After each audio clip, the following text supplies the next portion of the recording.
அதே மாரி வந்து பார்த்தீங்கன்னா, வந்து 2ஆம் இடத்து அதிபதியும் போயிட்டு விரயஸ்தானத்தில போயிட்டு உட்கார்ந்துடுறார் 12ஆம் இடத்துல. ராகும் அங்கேயே உட்கார்றாங்க. 2ஆம் இடத்துல சனி பகவான் உட்கார்றாங்க. புரியுதுங்களா? வாய் தான் முதல் பிரச்சனைக்கு காரணமே நமக்கு வாய் தான். பேசுற வார்த்தைகள் தான். யாருகிட்ட எப்படி பேசணும்னு தெரியாம பேசிருவோம். நான் ஸ்ட்ரெய்ட் ஃபார்வர்டுங்க. நான் ஸ்ட்ரெய்ட் ஃபார்வர்டுன்னு சொல்லி நம்ம பேசுற வார்த்தைகள் எல்லாமே உங்களுக்கு எகென்ஸ்ட்டா தான் தம்பி இருக்கு. பேச்சுல மட்டும் கவனமா இருங்க. முதல்ல நான் சொல்லக்கூடியது. கேதுவுடைய திசையில ராகுவுடைய புத்தி. எல்லாமே குழப்பம் தான். என்ன நடக்குதுன்னே தெரியல.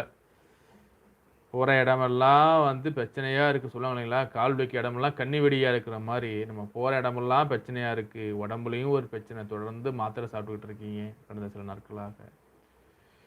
நல்ல வேலை கிடைக்குமா சார்னா, உங்க லக்னத்துக்கு வந்து பார்த்தீங்கன்னா, ஒரு ராசிக்கு வந்து பார்த்தீங்கன்னா, சனி பகவான் இப்ப நல்லா இருக்காருங்க.